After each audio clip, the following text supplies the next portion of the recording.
السلام علیکم ورحمۃ اللہ وبرکاتہ.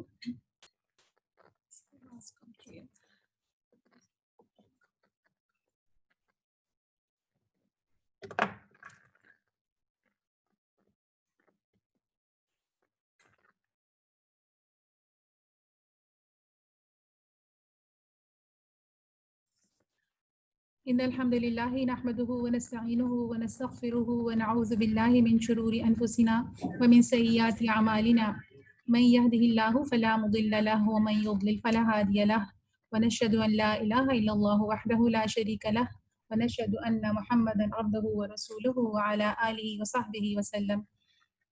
رب اشرح لي صدري ويسر لي امري واحلل عقدة من لساني يفقهوا قولي. السلام علیکم. میں اسٹارٹ کرتی ہوں.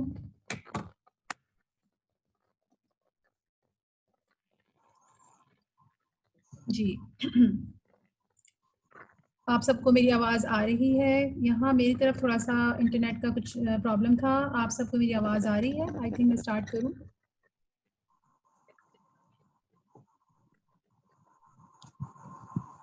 ٹھیک ہے. جیسے کہ میں نے گروپ میں شیئر کیا تھا کہ ہمارا جو یہ ویکلی پلان ہے، یعنی آج جو ہم پڑھیں گے اس میں ہم 2 گروپس اور ڈسکس کریں گے صفات کے. لاسٹ ویک ہم نے 2 گروپس پڑھے تھے. انشاءاللہ جب ہماری لاسٹ کلاس ہوگی تو ایک دفعہ ہم پھر اس کی ریویژن کر لیں گے. لیکن آج کے جو 2 ہمارے گروپس ہیں ان میں جو پہلا گروپ، یعنی جو آج ہم تیسرا گروپ ایکچولی پڑھیں گے، تو اس میں جو ہم سٹارٹ لیتے ہیں وہ ہے الاستعلاء. اور جیسے آپ کے سامنے اسکرین شیئر ہو رہی ہے، اس کی انگلش میں نے اس کا جو ترجمہ لکھا ہے وہ ہے ایلیویشن.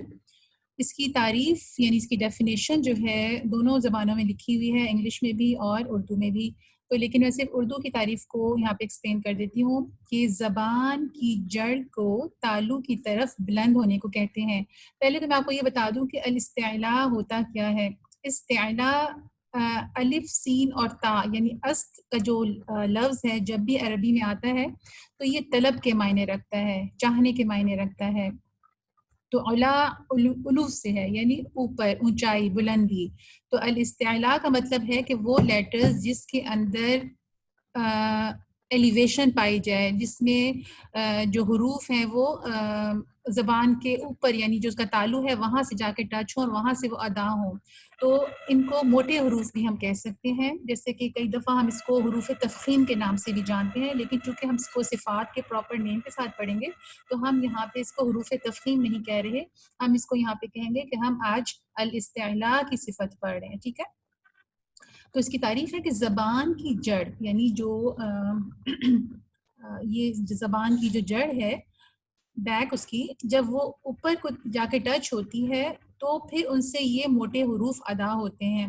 وہ موٹے حروف کون سے ہیں؟ وہ یہ والے ہیں، خص، ضغط، قذ.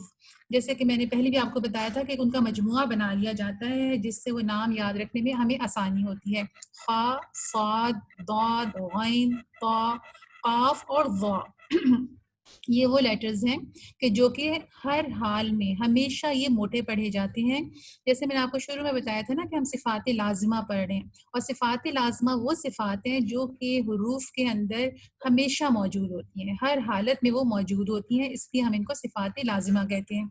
تو اب چونکہ ہم الصفات التی لہا ضد، یعنی ہم وہ والی صفات پڑھ رہے ہیں جن کے اپوزٹس ہیں.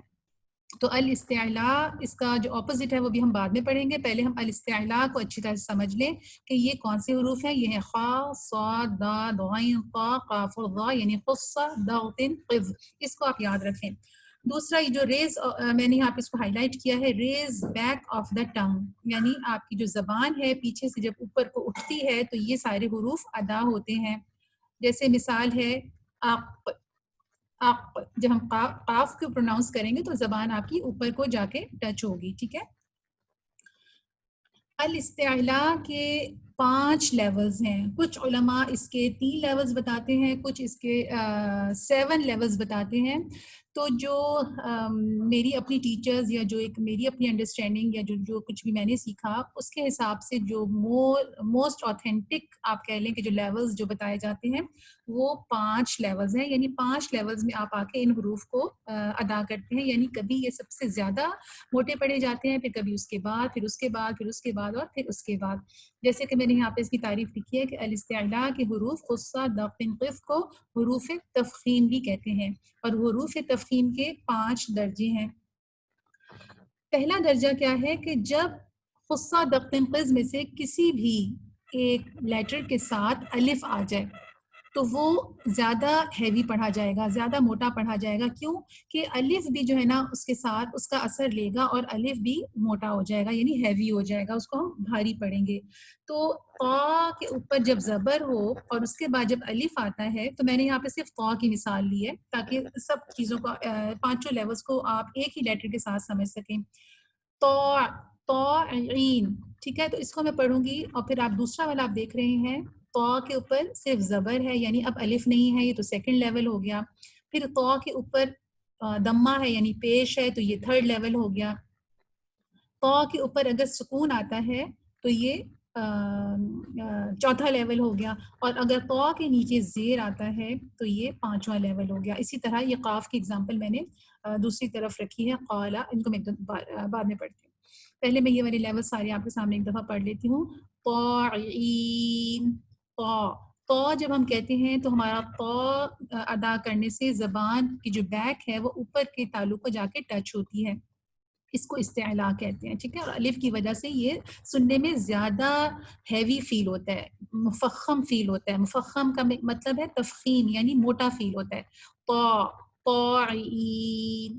اچھا, جب ہم غلط پڑھتے ہیں تو ہم طا کو طا کہتے ہیں, طا یعنی ہونٹوں کو ہم جب گول کر کے طا ادا کرتے ہیں تو یہ ٹوٹلی غلط ہے. ہماری ٹیچرز ایک بڑی اچھی اس کی ایک ایگزامپل دیتی ہیں کہ جب بھی آپ حروف تفخیم کو موٹا کرنے کے لیے اپنے ہونٹوں کو گول کریں گے تو وہ غلط طریقہ ہے, وہ صحیح لیٹر ادا ہو ہی نہیں سکتا, ٹھیک ہے. آپ نے ہونٹوں کو گول کر کے ان کو ادا نہیں کرنا, آپ نے کوشش یہ کرنی ہے کہ آپ کی جو زبان یعنی بیک آف دا ٹنگ ہے وہ اوپر کے تالو سے جا کے لگے. طاعین. اسی طرح طلب, طلب. اچھا, ایک اور غلطی ہم کرتے ہیں کہ ہم پہلے لیٹر کو مفخم پڑھا یعنی موٹا پڑھا اور اس کے بعد والے کو بھی موٹا کر دیا. الف تو موٹا ہونا تھا, طا کے بعد الف ہمیشہ ہیوی پڑھا جاتا ہے. طا, ہم اس کو طا پتلا کر کے الف نہیں پڑھیں گے, ٹھیک ہے. لیکن ہم طا کے بعد اگر لام کو موٹا کر دیں گے تو ہمارا لفظ غلط ہو جائے گا. طلا, لام کو بھی موٹا کر دیا, نہیں. طلا, لام پتلا ہے. طلبا, ٹھیک ہے. اسی طرح یسطرون, طا کے اوپر جب دمہ آ گیا تو یہ تھرڈ لیول ہے. یسطرون. چوتھا اطعامہم, اطعامہم. اور 5واں طبتم. طب جب کسرہ آتی ہے تو آٹومیٹیکلی اس کا جو تفخیم کا لیول ہے وہ کم ہوتا چلا جاتا ہے. بہت ہی باریک سا فرق ہے, لیکن بہرحال چونکہ یہ علماء نے اس کو اس طرح سے ہی مینشن کیا ہے تو ہم اس کو اسی طرح سے ہی سیکھیں گے. اسی طرح قال, خلقکم. قال, قاف جو ہے یہ موٹا اور اس کے بعد جو الف ہے وہ بھی مفخم یعنی موٹا. میں دونوں ورڈز اکٹھے یوز کر رہی ہوں. تفخیم سے آپ سمجھ جائیں مفخم اور تفخیم ایک ہی مطلب ہے, یعنی موٹا پڑھنا. تو جب ہم قاف تفخیم میں سے ہے یعنی استعلاء کے حرف میں سے ہے تو اس کے بعد جب الف آیا تو یہ بھی دونوں لیٹرز پھر ہیوی پڑھے جائیں گے. قال, قال, ٹھیک ہے. اچھا, اب خلقکم, خلقکم. اب خا جو ہے یہ بھی الاستعلاء کے لیٹر میں سے ہے نا, خا پہلا ہی ہے, اور پھر لام بیچ میں چونکہ پتلا لیٹر ہے, باریک حرف ہے, تو ہم اس لام کو موٹا نہیں کریں گے. آگے اور پیچھے یعنی خا اور قاف کے بیچ میں اگر لام پتلا ہے تو پھر ہم بہت ہی اس کو دھیان سے پڑھیں گے. لا کو اکثر لوگ پھر موٹا کر دیتے ہیں, خلقکم نہیں, خلقکم. یقول, اقرأ, قیل, ٹھیک ہے. یہ ہے الاستعلاء کے 5 لیولز.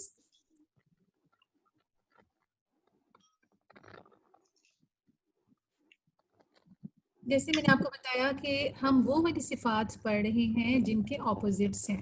تو آج آپ نے جب الاستعلاء سمجھ لیا، سیکھ لیا، سمجھ آ گیا، تو اب ہم اس کا اپوزٹ اس پہ صفت پہ جائیں گے. الاستعلاء کا اپوزٹ کیا ہے؟ الاستفال. جیسے میں نے آپ سے کہا تھا نا کہ است، جیسے ہم اس کو اس طرح سے سمجھ رہے ہیں جیسے ہم کہتے ہیں نا استخارہ، استثنا، استغفر اللہ. تو است جہاں پہ بھی آتا ہے اس کے معنی ہوتے ہیں طلب کے، طلب رکھنا، ڈیمانڈ کے، چاہنے کے. تو الاستفال، فال کو آپ ذہن میں رکھیں.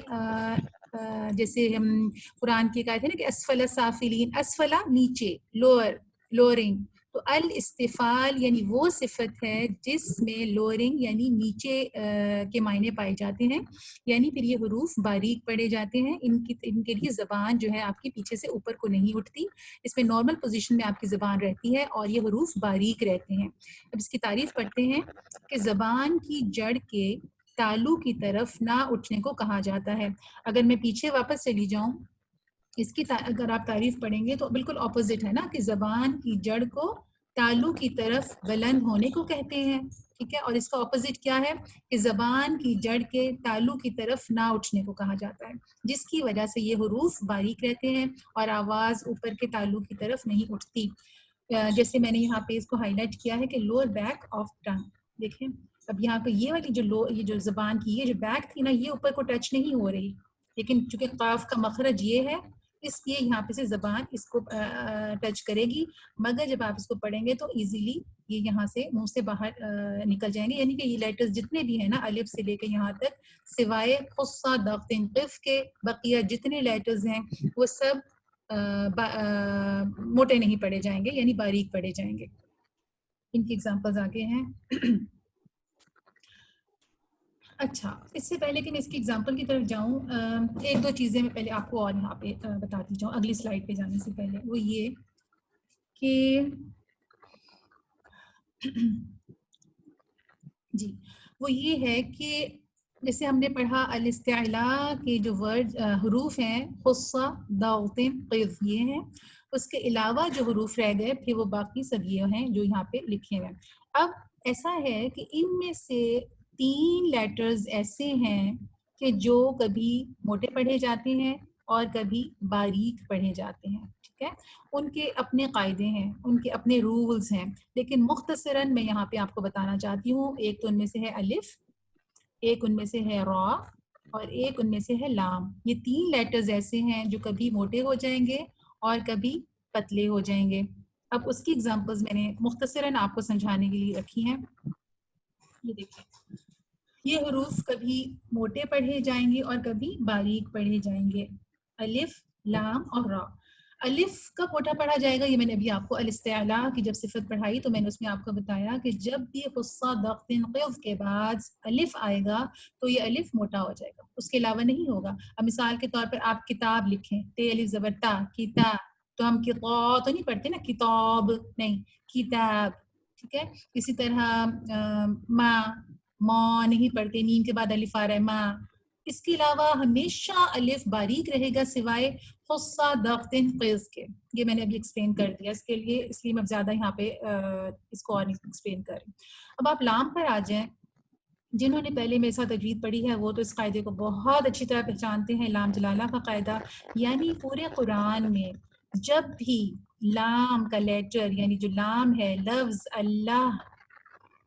لفظ اللہ کے سے پہلے کسی حرف پر زبر یا کسی حرف پر پیش ہو تو اللہ کا جو لام ہے وہ موٹا پڑھا جائے گا، ورنہ باریک پڑھا جائے گا. اس کی ایگزامپلز بھی میں اگلی سلائڈ میں آپ کو دیتی ہوں. ٹھیک ہے، اور یہ بہت ہی آسان سی بات ہے، اس کو یاد رکھ لیں. پورے قرآن میں آپ لام کہیں پہ بھی موٹا نہیں پڑھتے سوائے لفظ اللہ کے. جب اس سے پہلے زبر ہو یا لفظ اللہ سے پہلے اگر پیش آ جائے تو ہم اسلام کو موٹا پڑھیں گے، ادروائز ہم اس کو باریک ہی پڑھیں گے. پھر ہے را. ٹھیک ہے، بیسیکلی را مفخم ہی ہوتا ہے، موٹا ہی لیٹر ہے، سوری باریک ہی لیٹر ہے، مگر اس کی بھی کنڈیشنز ہیں کہ کب یہ موٹا ہو جاتا ہے اور کب یہ پتلا پڑا جاتا ہے. اب یہ حروف استعلاء میں نہیں تھا، یہ حروف تفخیم کے اندر را نہیں تھا. آپ کو معلوم ہے نا تو یہ کس میں آ رہا ہے؟ یہ الاستفال میں آتا ہے، لیکن یہ کبھی کبھی موٹا پڑھا جاتا ہے۔ کب؟ اگر را پر زبر یا پیش آئے، را پر زبر یا پیش ہو تو اسے موٹا پڑھا جائے گا، اور اگر زیر ہو تو را باریک پڑھا جائے گا۔ جب ہم یہ ختم کریں گے جن کی اپوزٹس ہیں، جو صفات جن کی اپوزٹس ہیں، اور جب ہم ان پہ آئیں گے جن کے اپوزٹس نہیں ہیں، وہ بھی صفات لازمہ ہی ہیں، تو اس کے اندر را کا جو لیٹر ہے وہ ذرا میں زیادہ ڈیٹیل سے انشاءاللہ تعالیٰ آپ کو پڑھاؤں گی۔ تو پھر باقی ایگزامپلز اور ان کے لیولز اور ان کی مزید کئی اور شرائط ہیں جو را کے بارے میں ہیں، تو وہ میں وہاں پہ جا کے آپ کو ڈیٹیل میں پڑھاؤں گی، لیکن یہاں پہ اتنا ہی جاننا کافی ہے کہ را پر زبر یا پیش ہو تو اسے موٹا پڑھا جائے گا۔ ایک چیز اور یاد رکھیں کہ جب را کے بعد الف آ رہا ہے نا، ٹھیک ہے، ایک تو خصہ دقن قص کے بعد الف آ رہا ہے، وہ الف آپ کا موٹا پڑھا جائے گا، اور اگر را کے بعد بھی الف آ جائے اور را پہ زبر ہو تو وہ الف بھی موٹا پڑھا جائے گا، اس کے علاوہ تمام الف باریک پڑھے جائیں گے۔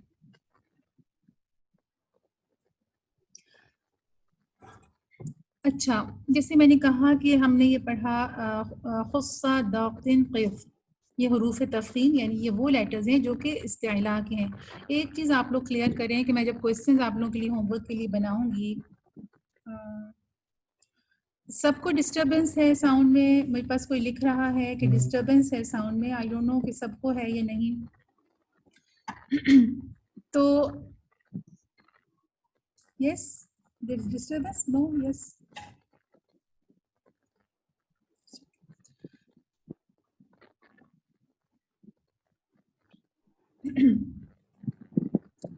اچھا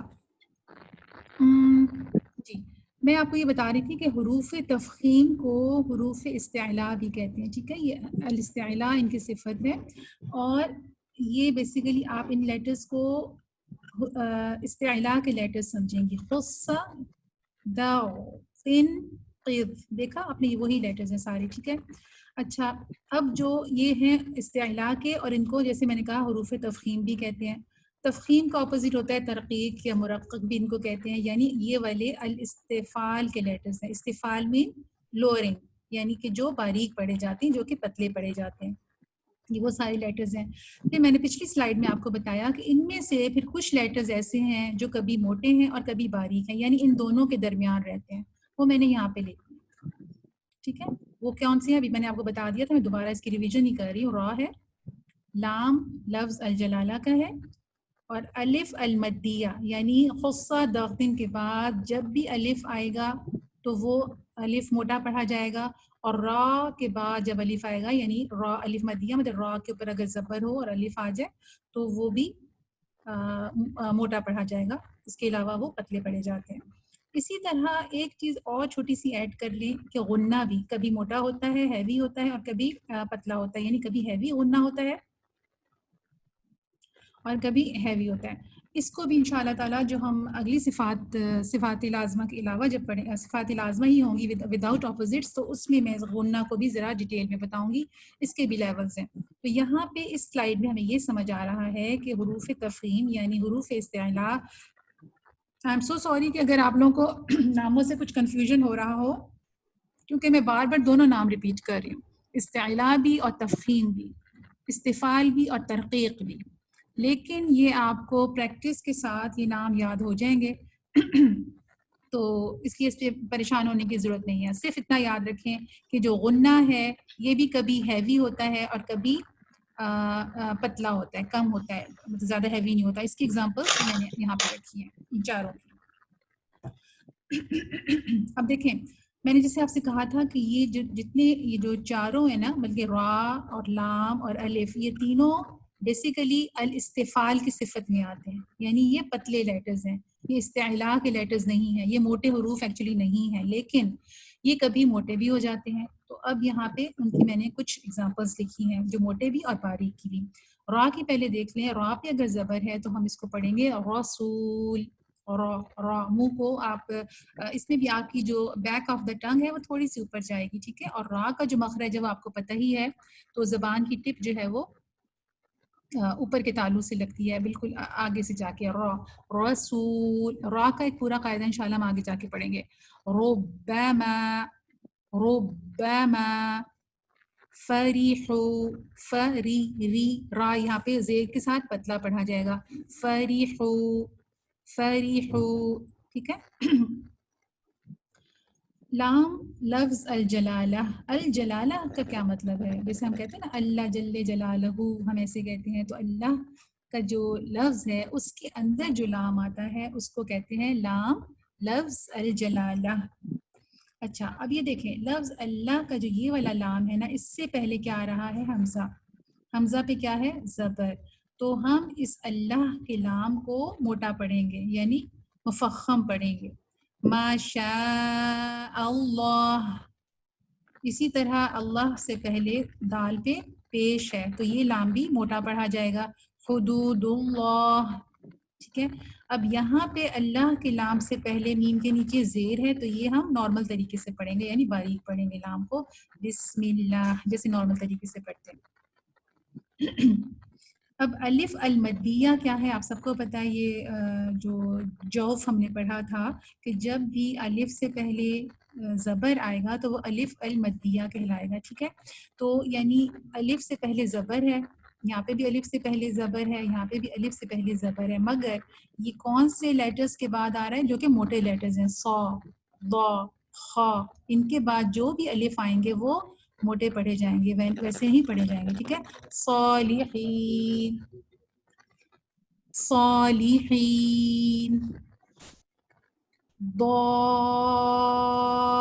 ضالین خالدین خا ضا صا. ٹھیک ہے.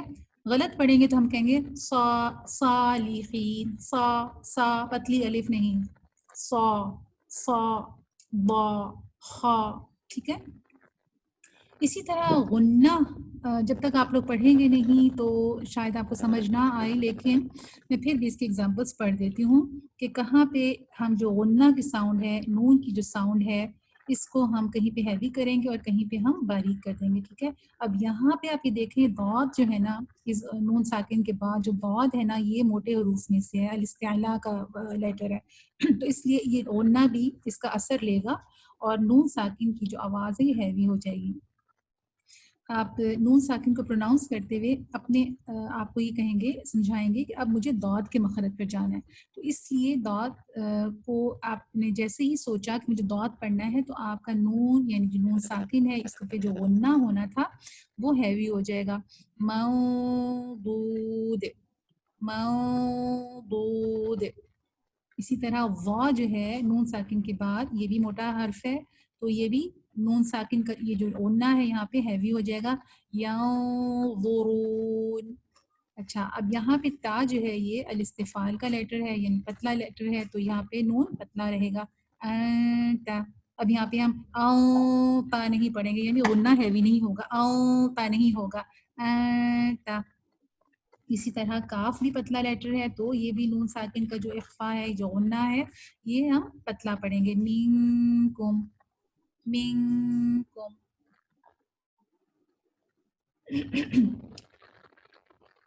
اچھا یہ یہاں تک ہم نے ایک گروپ ختم کر لیا. وہ گروپ کیا تھا؟ الاستعلاء، اور اس کا اپوزٹ تھا الاستفال. الاستعلاء کیا تھا؟ جو کہ موٹے حروف تھے، اور الاستفال کیا تھا؟ جو کہ پتلے حروف تھے.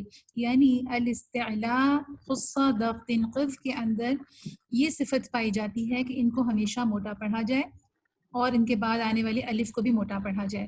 لیکن الاستفال جو بقیہ حروف ہیں خصہ ضغط قف کے علاوہ جتنے بھی حروف ہیں وہ پتلے پڑھے جائیں گے. ٹھیک ہے. اب وہ ایک گروپ ختم ہو گیا. اب جو چوتھا گروپ ہم پڑھ رہے ہیں وہ ہے الاطباق. الاطباق کیا ہے؟ اس کو انگلش میں ہے کہتے ہیں ایڈہیشن اینڈ سٹکنگ. تعریف اس کی کیا ہے کہ حروف کو ادا کرتے وقت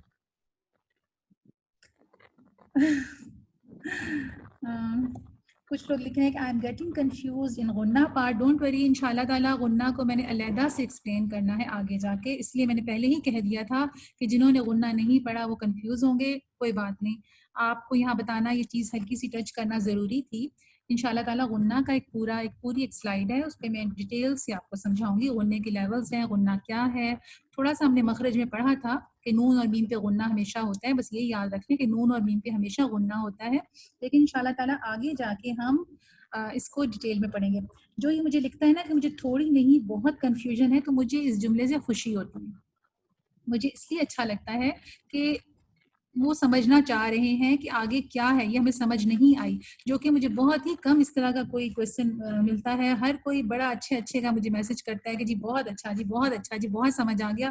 تو میں خوش ہوتی ہوں جب کوئی مجھے یہ لکھے کہ ہاں جی یہاں پہ اس کو ایکسپلین کر دیں. تو بہرحال اس کو انشاءاللہ تعالیٰ ہم آگے جا کے ڈیٹیل میں پڑھیں گے.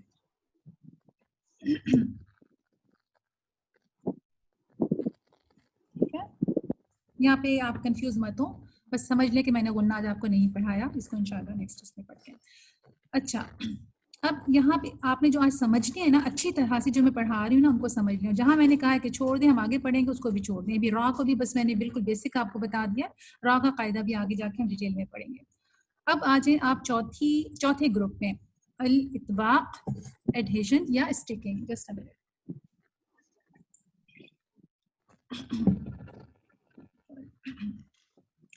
اس کی جو تعریف ہے نا وہ ہے حرف کو ادا کرتے وقت زبان اوپر کے تالو کے ساتھ چپک جاتی ہے اور آواز تالو کی طرف اٹھتی ہے، جس کی وجہ سے یہ حروف موٹے پڑھے جاتے ہیں.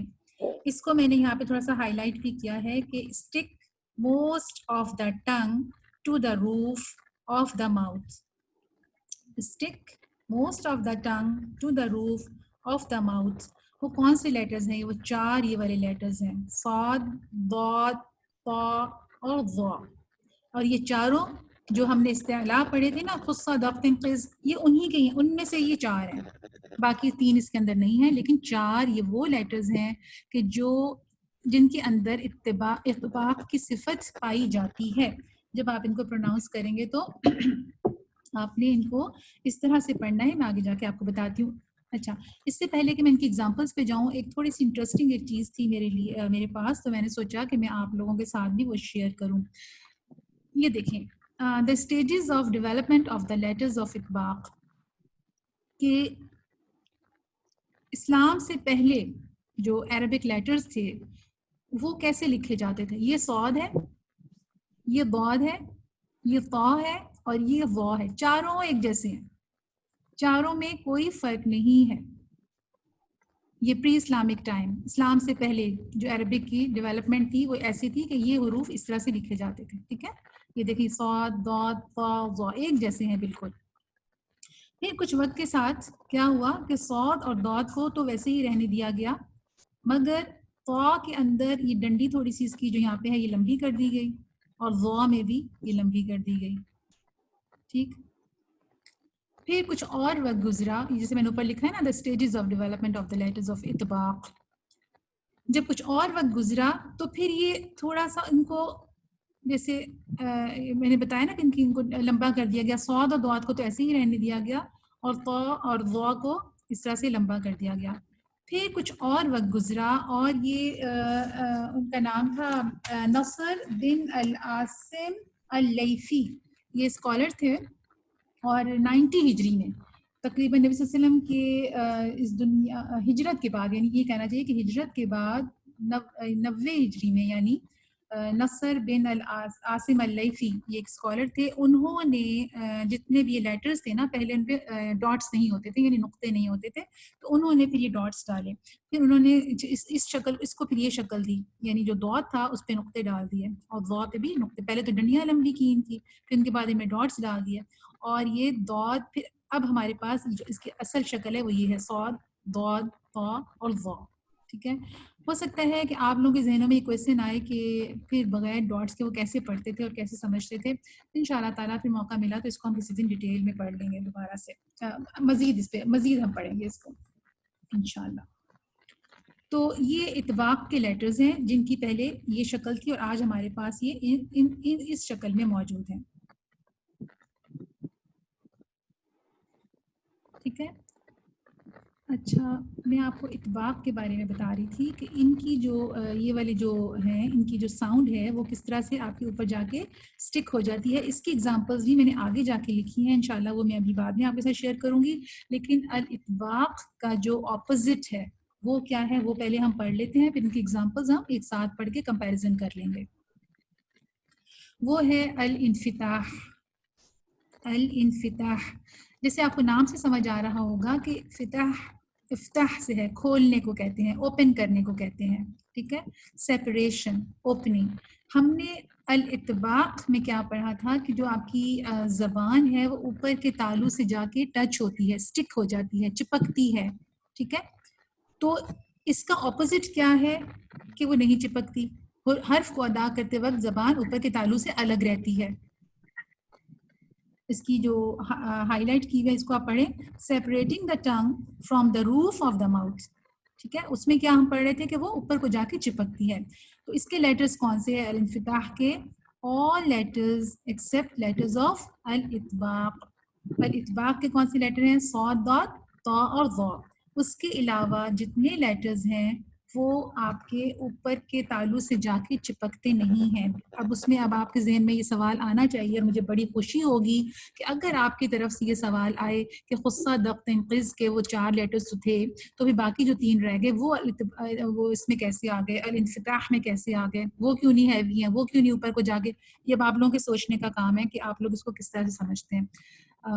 بہرحال میں اس کو آگے جا کے تھوڑا سا ایکسپلین کرتی ہوں. یہ دیکھیں، اب یہاں میں نے اس کو ایسے کیا ہے سمجھانے کے لیے آسان ترین کام کہ اس گروپ کو ایک جگہ کر لیا. الاستعلاء کو اور الاستفال اس کا اپوزٹ ہے. اسی طرح جو چوتھا گروپ ہے الاطباق اور الانفتاح، یہ اس کا اپوزٹ ہے. ٹھیک ہے، ایک گروپ یہ رہا اور ایک گروپ یہ رہا. الاستعلاء جیسے میں نے آپ کو بتایا تھا کہ یہ موٹے حروف ہیں، خصہ ضبط قف اس کے لیٹرز ہیں اور ان کے بعد آنے والے تمام الف بھی جو ہیں وہ موٹے پڑھے جاتے ہیں. اب میں نے ان کو سمپل اگزامپل کے ساتھ لکھا ہے، جیسے خا، صا، ضا، غا، طا، قا، ظا. ٹھیک ہے، یہ تمام حروف موٹے پڑھے گئے اور ان کے بعد الف بھی موٹا پڑھا گیا.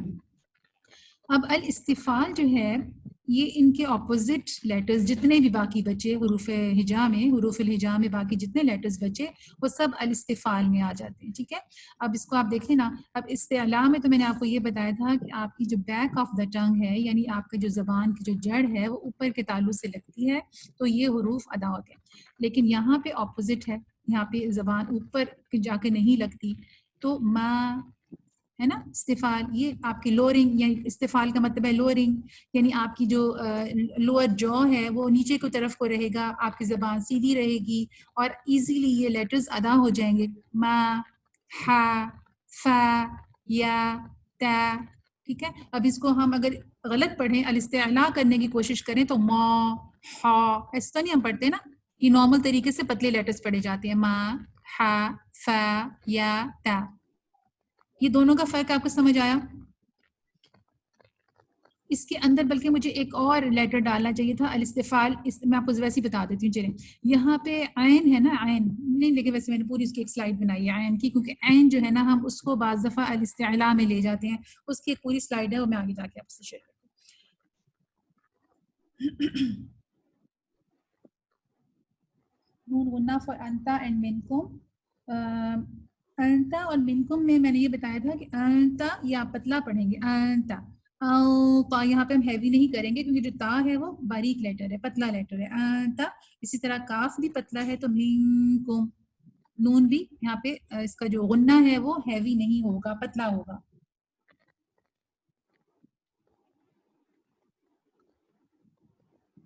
Why is ta not an اطباق؟ Because the tongue touches the roof. نہیں تو تا تو ہے نا اطباق کا، میں نے کب کہا کہ نہیں ہے؟ تا تو اطباق کا ہی ہے. یہ دیکھیں نا، جب میں 4th گروپ میں سامنے آئی ہوں تو یہ تو تا اسی کے اندر ہے نا. یہ رہا آپ کا کوئسچن ہے کہ تا کیوں نہیں ہے، تا تو ہے. اچھا، اب الاطباق کے آپ نے جیسے 4 لیٹرز پڑھے، صاد، ضاد، طا اور ظا. ٹھیک ہے، تو آپ یہ دیکھیں کہ ان کے بعد کیونکہ یہ والے چاروں لیٹرز الاستعلاء کے بھی ہیں تو اس لیے یہ کیسے پڑھے جا رہے ہیں؟ صا، ضا، طا، ظا. ٹھیک ہے، اب جو لیٹرز نہیں تھے وہ میں نے ادھر الانفتاح میں لکھ دیے ہیں. غا، ٹھیک ہے. اب اتباق کا مطلب تھا کہ آپ یہ والی جو 4 لیٹرز ہیں یہ جب آپ پڑھیں گے تو آپ کی جو زبان اور جو تالو ہے ان کے درمیان گیپ کم ہو جائے گا، آلموسٹ آپ کی زبان جا کے چپکے گی. اس کو ذرا دوسری طریقے سے بھی ہم پڑھ سکتے ہیں کہ اگر صاد سے پہلے میں الف پہ زبر ڈال دوں، صاد پہ سکون ڈال دوں تو ہم پڑھیں گے اف اس. اب چونکہ اس کے اندر ہمس کی بھی صفت پائی جاتی ہے، I'm so sorry میں بہت سارے نام لے رہی ہوں. اب ہمس کے اندر صاد کے اندر چونکہ ہمس والی صفت ہے یعنی اس میں ہوا بھی نکلتی ہے، تو اس صاد جب آپ کہتے ہیں تو آپ کی زبان اوپر کو جا کے اسٹک کرتی ہے، چپکتی ہے، لیکن چونکہ اس میں ہمس کی صفت ہے تو سائڈ سے ہوا بھی نکل رہی ہے اس میں. اس اس، ٹھیک ہے. اسی طرح داد کو دیکھیں، الاتباق میں الف لکھیں داد سے پہلے، اور اس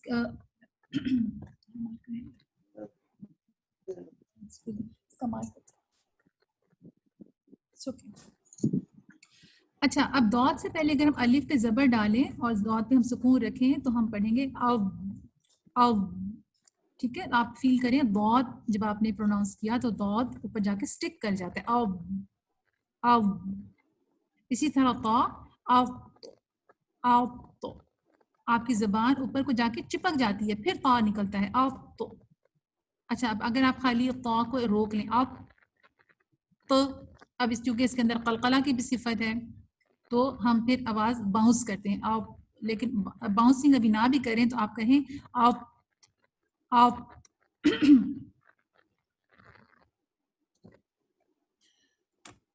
آپ کے جو کوشچنز ہیں نا یہ میں لاسٹ میں آنسر کروں گی، ابھی آپ لوگ صرف سنیں غور سے، اس کے بعد میں رک جاؤں گی 5-7 منٹ اور میں بعد میں آپ کی کوشچنز جو ہے نا ان کو میں انشاءاللہ دوبارہ سے میں پڑھوں گی اور میں آپ کو ایکسپلین کروں گی. ابھی آپ یہ والا پارٹ مس نہ کریں، اس کو ذرا غور سے سمجھنے کی کوشش کریں. اسی طرح وا اوز اوز، آپ نے فیل کیا کہ آپ کی زبان کی جو ٹپ ہے وہ اگلے کے جو اوپر کے 2 دانت ہیں ان کی جڑوں کو لگی اور پیچھے سے آپ کی زبان اٹھی اور اس نے آواز کو ٹریپ کر لیا، اوپر آپ کے تالو اور زبان کے بیچ میں گیپ ختم ہو گیا اور زبان جا کے اوپر سٹک کی. اوز اوز، ٹھیک ہے. اب الانفتاح جو ہے نا یہ اس کا اپوزٹ ہے. یہ دیکھیں اب ان کے علاوہ جتنے لیٹرز ہیں نا ان چاروں کے علاوہ وہ الانفتاح، یعنی اس میں جو ہے نا زبان آپ کی اوپر کو چپکے گی نہیں، سیپریٹ رہے گی، تالو اور زبان منہ میں آ کے وہ سیپریٹ ہو جائے گی. جیسے ہم پڑھتے ہیں اب غا، چونکہ یہ اس کے اندر غا کے اندر ایک اور صفت ہے.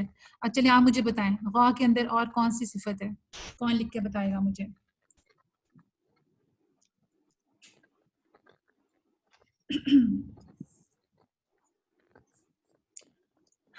غا کے اندر الاستعلاء کی بھی صفت ہے نا، ابھی ہم اوپر ہی پڑھ کے آئے ہیں، حروف استعلاء میں سے ہے یہ، لیکن اس کے اندر الانفتاح کی بھی صفت ہے. ٹھیک ہے. غا، اب دیکھیں غا جب ہم کہہ رہے ہیں تو ہماری زبان اور تالو آپس میں چپک نہیں رہے، بقیہ تمام حروف ایسے ہی ہیں.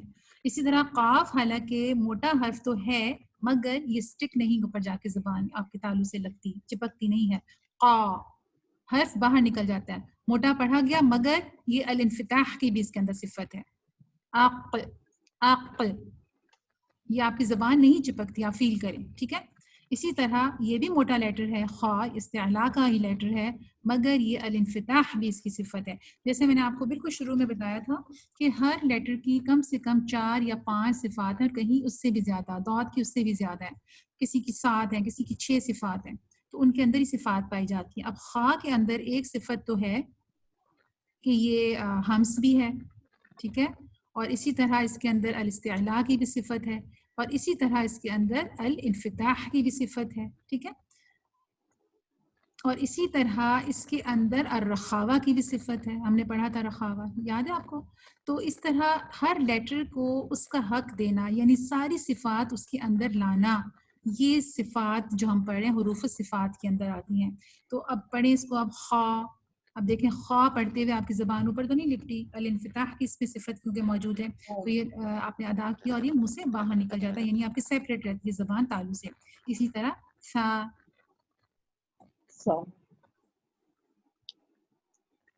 کسی نے آپ میں سے کسی نے یہ سوال لکھا ہے کہ استعلاء کے 4 حروف جب اتباق میں ہیں تو کیا فرق ہے؟ ابھی میں وہ فرق ایکسپلین کر رہی ہوں نا یہاں پہ آپ کو، یہ دیکھیں یہ ایکسپلین کر رہی ہوں کہ میں آپ کو یہ بتا رہی ہوں کہ یہ جو سارے حروف ہیں نا، اب یہاں پہ وہ نہیں ہے، یہاں پہ زبان سٹک کرتی ہے، ٹھیک ہے. اب اطباق میں یہ موٹے تو ہیں مگر یہ سٹک بھی کر رہے ہیں، دوسری صفت اس میں یہ آ گئی ہے. اس طرح سے سمجھ لینا کہ ایک شخص لمبا بھی ہے، ایک شخص گورا بھی ہے، ایک شخص اس کی بال لمبے بھی ہیں، اس میں بہت ساری صفات ہیں نا، وہ خوش اخلاق بھی ہے یا اور بھی کوئی صفت ڈالیں تو ایک ہی کے اندر بہت ساری صفات ہو سکتی ہیں. اسی طرح الاستعلاء کے جو حروف ہیں ان میں بہت ساری صفات ہو سکتی ہیں نا، جیسے میں نے آپ کو بتایا کہ صاد یعنی موٹا تو ہے مگر یہ جب ہم اطباق میں پڑھیں گے تو یہ صاد نہ صرف موٹا لیٹر ہے بلکہ یہ اوپر جا کے سٹک بھی کرتا ہے، ٹھیک ہے. اسی طرح اسی صاد کے اندر ہمس کی بھی صفت ہے، اس میں ہوا بھی ہوتی ہے. اسی طرح اس صاد کی صفت رخاوہ بھی ہے، یعنی تھوڑا سا ٹائم بھی لیتا ہے پروناؤنس کرتے ہوئے. کلیئر وسیم؟ گڈ.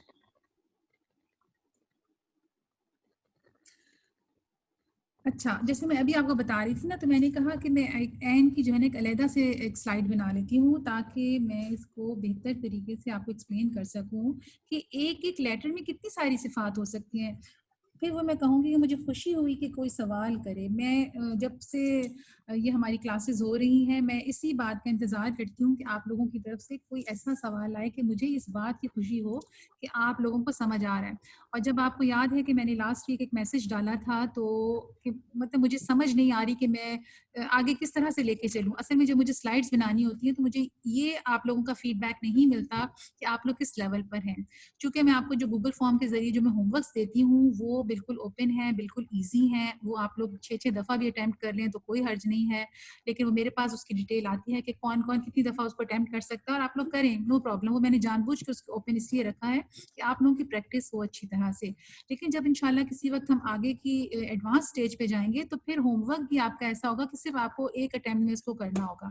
یہاں پہ میں نے وہ ریلیکس اس لیے کیا ہے تاکہ آپ اچھی طرح سے سمجھیں.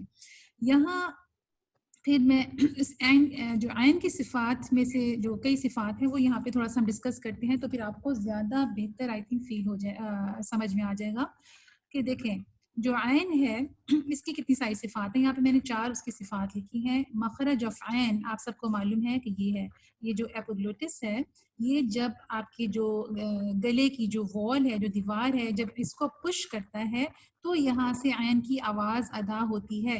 اس کو ہماری ٹیچرز نے یہاں پہ جو میں نے 2-3 کورسز کیے صفات کے اوپر، اس میں ایک ٹیچر ہماری اگزامپل دیتی ہیں جو کہ بڑی اچھی ہے. وہ یہ ہے کہ جب آپ پانی پیتے ہیں نا، اور جب آپ پانی پیتے ہوئے جو آپ پریشر سا جب فیل کرتے ہیں، جب پانی نگلتے ہیں نا، تو وہ جو ایگزیکٹ پوائنٹ ہے نا جب جہاں پہ آپ کو پریشر فیل ہوتا ہے جب پانی آپ کے گلے سے نیچے اترتا ہے تو وہ ایگزیکٹلی عین کا مخرج ہے. ٹھیک ہے، اب یہ ہے عین کا مخرج. ہوتا کیا ہے کہ ہم عین کی آواز نکالنے کے لیے جب ہم پڑھتے ہیں تو ہم اس کو موٹا کر دیتے ہیں، حالانکہ یہ موٹا حرف نہیں ہے. یہ خصہ داغتن قف کے اندر یہ نہیں آتا.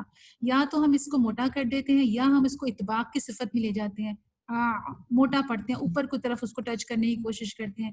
یہ متوسط لیٹر ہے. متوسط مطلب ہم نے پڑھا تھا نا لین عمر، اگر آپ لوگوں کو یاد ہو اور اگر آپ لوگوں نے دہرایا ہو تو نہ یہ بہت موٹا حرف نہ یہ موٹا پڑھا جاتا ہے اور نہ اس میں اس طرح سے شدت ہے.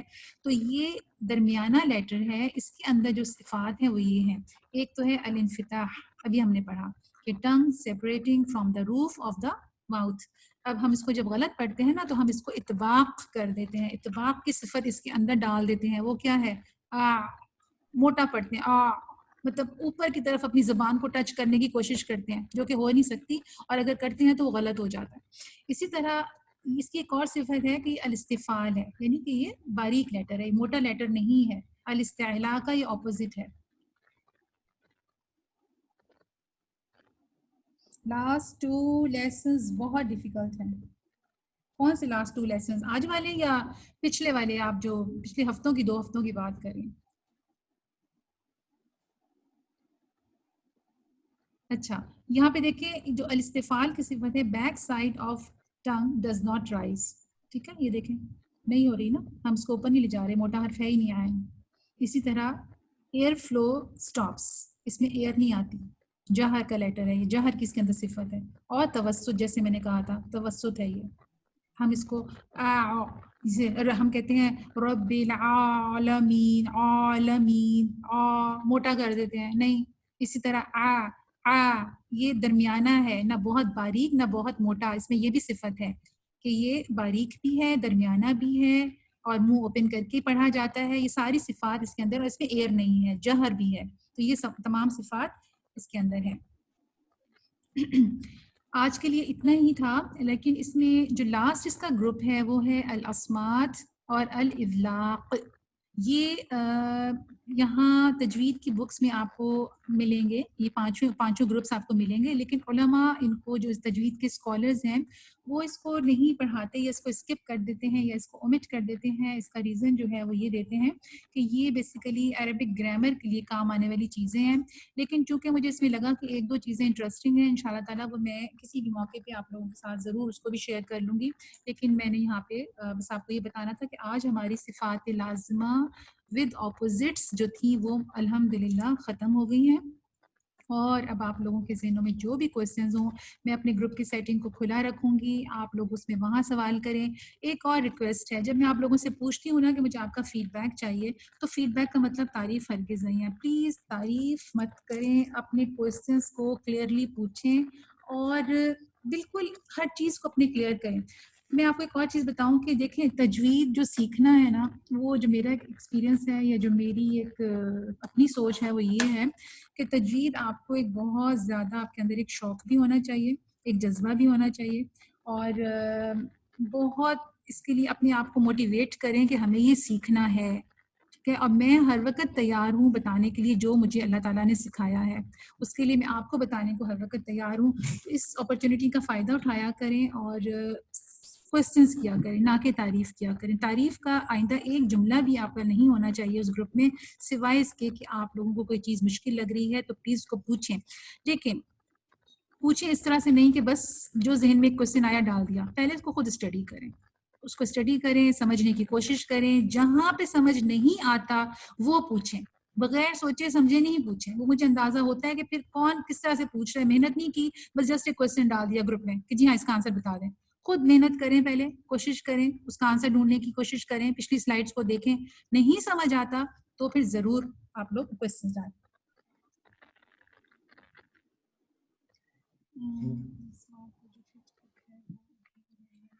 نہیں، الاسمات آج میں نہیں پڑھاؤں گی، انشاءاللہ پھر کسی بھی اسٹیج پہ اس گروپ کے اندر اسی جو ہمارا تجوید کا چل رہا ہے کورس، اسی کے اندر انشاءاللہ میں آپ لوگوں سے شیئر کروں گی.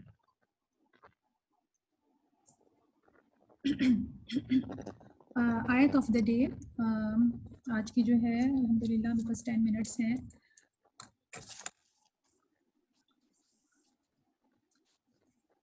اعوذ باللہ من الشیطان الرجیم. یا ایہا الذین آمنوا اجتنبوا کثیرا من الظن ان بعض الظن اثم ولا تجسسوا ولا يغتب بعضكم بعضا أيحب أحدكم أن يأكل لحم أخيه ميتا فكرهتموه واتقوا الله إن الله تواب رحيم. یہ سورۃ الحجرات کی آیت نمبر 12 ہے، اور اس کا ترجمہ ہے: اے اہل ایمان، بہت گمان کرنے سے احتراز کرو کہ بعض گمان گناہ ہے، اور ایک دوسرے کے حال کا تجسس نہ کیا کرو، اور نہ کوئی کسی کی غیبت کرے. کیا تم میں سے کوئی اس بات کو پسند کرے گا کہ اپنے مرے ہوئے بھائی کا گوشت کھائے؟ اس سے تم ضرور نفرت کرو گے، تو غیبت نہ کرو، اور خدا کا ڈر رکھو، بے شک خدا توبہ قبول کرنے والا مہربان ہے.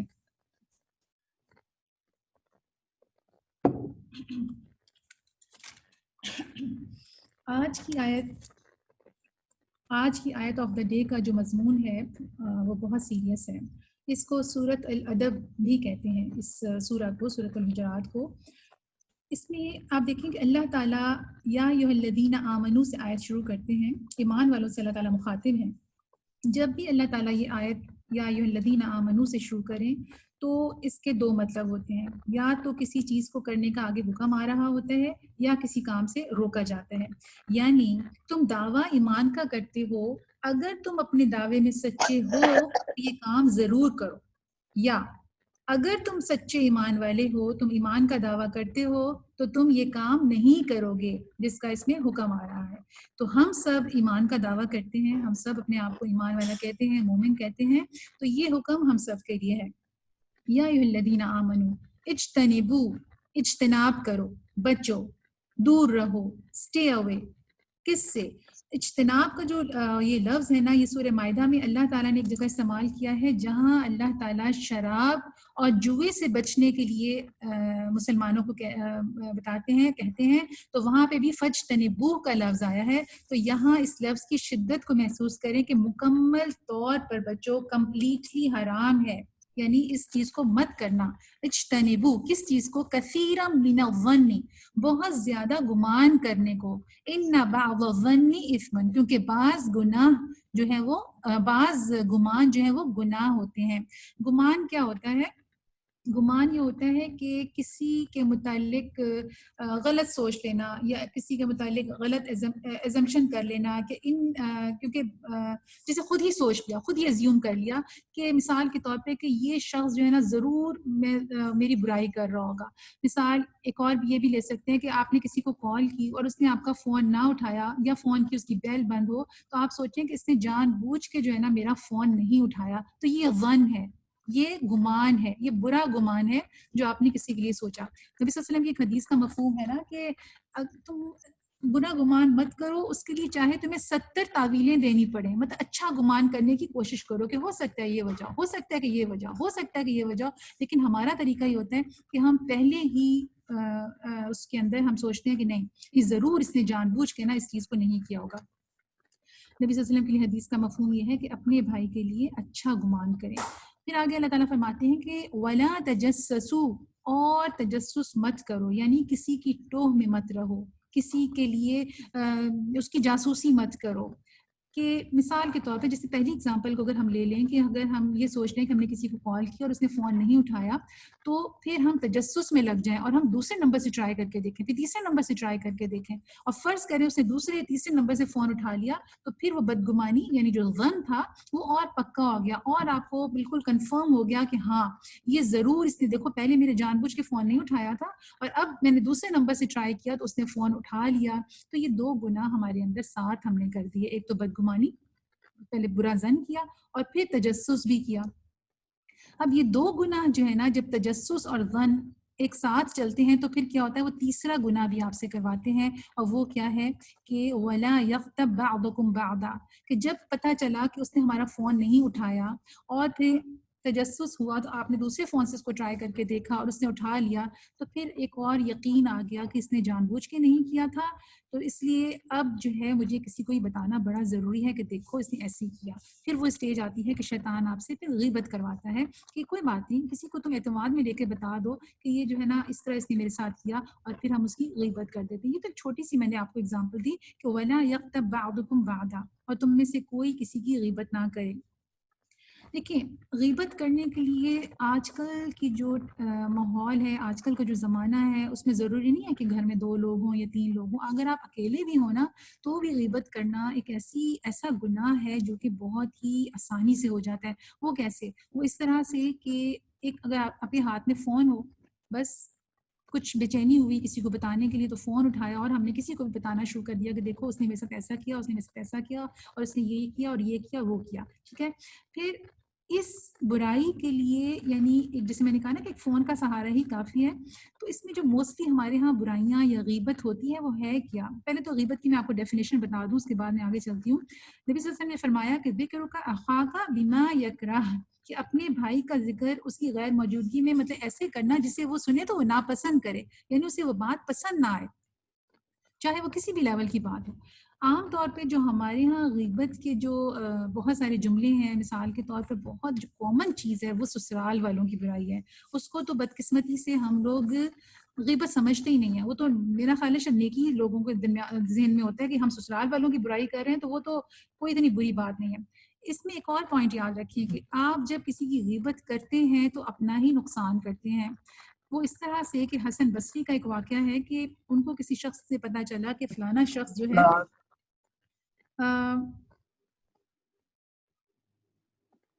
فلانا شخص جو ہے وہ آپ کی برائی کر رہا تھا. تو انہوں نے ایک ٹرے سی سجا کے، ایک باسکٹ سے سجا کے اس کے لیے کچھ تحفہ بھیجا اور اس میں لکھ کے بھیجا کہ بہت بہت شکریہ کہ آپ نے اپنی جو نیکیاں تھیں وہ میرے اعمال نامے میں ڈال دی، یعنی میری غیبت کر کے آپ نے وہ جو نیکیاں تھیں وہ میرے کھاتے میں ڈال دی.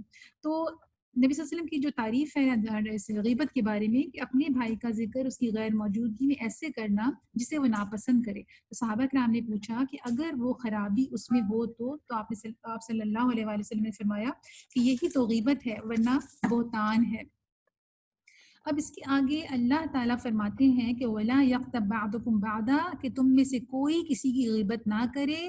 أَيُحِبُّ أَحَدُكُمْ کیا تم میں سے کوئی ایک یہ پسند کرتا ہے، یہ محبت رکھتا ہے اس بات سے کہ أَن يَأْكُلَ کہ وہ کھائے لحم أَخِيهِ گوشت اپنے بھائی کا میتن جو کہ مرا ہوا ہو، یعنی کسی کے بھائی کی خدا نہ کرے ڈیتھ ہو گئی ہو، فَكَرِهْتُمُوهُ اور تم اس سے نفرت رکھتے ہو، تم اس سے کراہیت کھاتے ہو. دیکھیں یہ والا جو اللہ تعالیٰ نے ایک مثال دی ہے قرآن میں، تو یہ پورے قرآن میں ایک گرافک امیج ہے، یعنی کہ اس طرح سے ایک اللہ تعالیٰ نے مثال دی ہے کہ جیسے آپ اس کو امیجن کریں، تصور میں لے کر آئیں کہ کیا مطلب اس بات کا.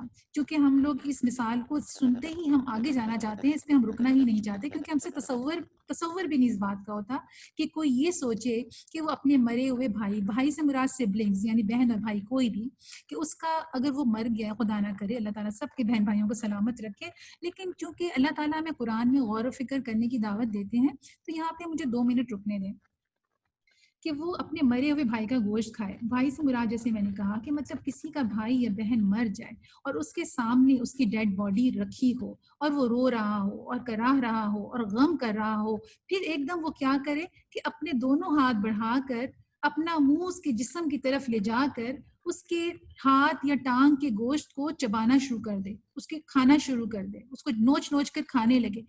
آپ سوچیں تو صحیح کہ کیسی مثال ہے نا، دل دہلا دینے والی مثال ہے، کراہیت والی مثال ہے. اللہ تعالیٰ فرماتے ہیں کہ کیا یہ تم پسند کرتے ہو، فَكَرِهْتُمُوهُ کہ تم اس سے نفرت کرتے ہو. تم صرف یہ بات سننے سے ہی کراہیت کھاتے ہو، گھن کھاتے ہو، نفرت کرتے ہو کہ ایسا سوچو بھی. تو جب تم کسی کی غیبت کرو تو یہ بھی اتنی ہی ناپسندیدہ کراہیت والی بات ہے جتنا اپنے مرے ہوئے بھائی کے گوشت کو کھانا. یہاں پہ دیکھیں کہ قرآن جو ہے نا وہ ہدایت ہے، نور ہے، روشنی ہے، رحمت ہے. پھر اللہ نے ایسی مثال کیوں دی جو ہمیں سن کر ہی پسند نہیں آتی، جو ہم سن کر ہی لرز جاتے ہیں، جو سنتے ہی ہمارے رونگٹے کھڑے کر دیتی ہے. تاکہ اللہ نے یہ مثال اس لیے دی تاکہ جب بھی تم کسی کے بارے میں بات کرنے لگو تو اس کی عزت، اس کا آنر، اس کی ڈگنیٹی کا خیال رکھو. کئی لوگ کہتے ہیں کہ میں تو کسی کی غیبت نہیں کرتی مگر میرے سامنے کوئی کرے تو میں کیا کروں. تو پھر ایسا کریں کہ ہم اس طرح سے اس کو سمجھتے ہیں کہ اگر کبھی ہمارے سامنے یہ موقع آئے تو ہم اس مثال کو سامنے رکھیں مثال کے طور پر. پھر وہی مثال قرآن کی ہی آپ کے سامنے رکھنے لگی ہوں کہ اگر آپ کسی کے مرنے پر جائیں، خدا نہ کرے کسی کی ڈیتھ ہو جاتی ہے اور آپ وہاں پہ جاتے ہیں اور آپ دیکھتے ہیں کہ مرنے والے کے بہن اور بھائی روتے روتے اپنے بھائی کا غم مناتے مناتے اس کی لاش کو نوچ نوچ کر کوئی کھانے لگ جائے، تو کیا کریں گے آپ؟ وہاں پہ آرام سے بیٹھ کر اس کو دیکھتی رہیں گی؟ فوری ریئیکشن ہوگا کیا؟ دیکھیں نا، سوچیں 1 منٹ کے لیے فوری ریئیکشن کیا ہوگا، اس کو امیجن کریں، غور کریں اور سوچیں. بے ساختہ اٹھ کے اس کو روکیں گی کہ ایسے نہ کرو، یہ کیا کر رہے ہو، یا پھر فوراً وہاں سے اٹھ کر چلی جائیں گی، ہے نا؟ یہ 2 کام ہم فوراً کریں گے. یا تو ہم بے ساختہ اس کو کہیں گے کیا کر رہے ہو، مت کرو ایسے، یا اگر وہ نہیں رکے گا تو ہم کیا کریں گے، فوراً اس کمرے کو چھوڑ دیں گے. ہم دیکھ ہی نہیں سکیں گے کہ کوئی کسی کی میت کو کھا رہا ہو، اس کے گوشت کو چبا چبا کے نوچ نوچ کے کھا رہا ہو. تو یہ اللہ تعالیٰ نے مثال اس لیے ہمیں دی ہے کہ یہ اتنی کراہیت والی چیز ہے، یہ اتنی بری چیز ہے کہ جس کا تم تصور بھی نہیں کر سکتے ہو. تو کیا تم یہ پسند کرو گے کہ تم کسی کی غیبت کرو، مطلب تو کسی کا مرے ہوئے بھائی کے گوشت کھانے کے برابر یہ چیز ہے. تو آگے اللہ تعالیٰ فرماتے ہیں وَاتَّقُوا اللَّهَ چاہے کسی نے آپ کی غیبت سنی ہے یا نہیں، آپ نے کسی کی غیبت بند کمرے میں کی ہے، اکیلے میں کی ہے، کسی کے ساتھ فون پہ کی ہے، وہ وہاں پہ تھا یا نہیں، مگر اللہ تعالیٰ سب کچھ جانتا ہے. واتقوا اللہ تو اللہ سے ڈرو، وہ سب سن رہا ہے، اللہ سے ڈرو۔ آگے اللہ تعالیٰ فرماتے ہیں کہ ان اللہ تواب الرحیم، اور بے شک اللہ تعالیٰ بہت مہربان، توبہ قبول کرنے والا اور بہت مہربان ہے۔ دیکھیں آخری بات کہ ہم میں سے کوئی پرفیکٹ نہیں ہے۔ اگر ماضی میں ہم سے یہ گناہ ہوا ہے تو اللہ تعالیٰ سے ہم رجوع کریں، اس سے معافی مانگیں، اس سے ہم توبہ کریں، یا جس کے بارے میں غلط بات کی تھی اس سے معافی مانگیں۔ اگر آپ کو یہ لگتا ہے کہ اس کو یہ بتانے سے کہ میں نے آپ کی غیبت کی تھی اس کے دل کو تکلیف ہوگی تو پھر اسے ذکر نہ کریں، مگر جس محفل میں اس کا ذکر کیا تھا برے لفظوں میں، وہاں پہ اس کو اچھے لفظوں سے یاد کریں اور اللہ تعالیٰ سے رجوع کریں اور اللہ تعالیٰ سے معافی مانگیں۔ امام جوزی رحمۃ اللہ علیہ فرماتے ہیں کہ الغیبہ اشد من الزنا، کہ الغیبہ یعنی جو غیبت ہے وہ زنا سے زیادہ شدید ہے۔ تو اس دعا کے ساتھ کہ اللہ تعالیٰ ہم سب کو اس گناہ سے محفوظ رکھے اور اپنی خاص رحمت سے ہمیں توفیق دے کہ ہم اس گناہ سے بچیں۔ وآخر دعوانا ان الحمد للہ رب العالمین، سبحانک اللہم و بحمدک، اشہد ان لا الہ الا انت، استغفرک و اتوب الیک۔ اب میں آپ لوگوں کے ایک سیکنڈ ہولڈ کریں، جو آپ لوگوں کے سوالات ہیں میں ان کو یہیں پہ جواب دیتی ہوں۔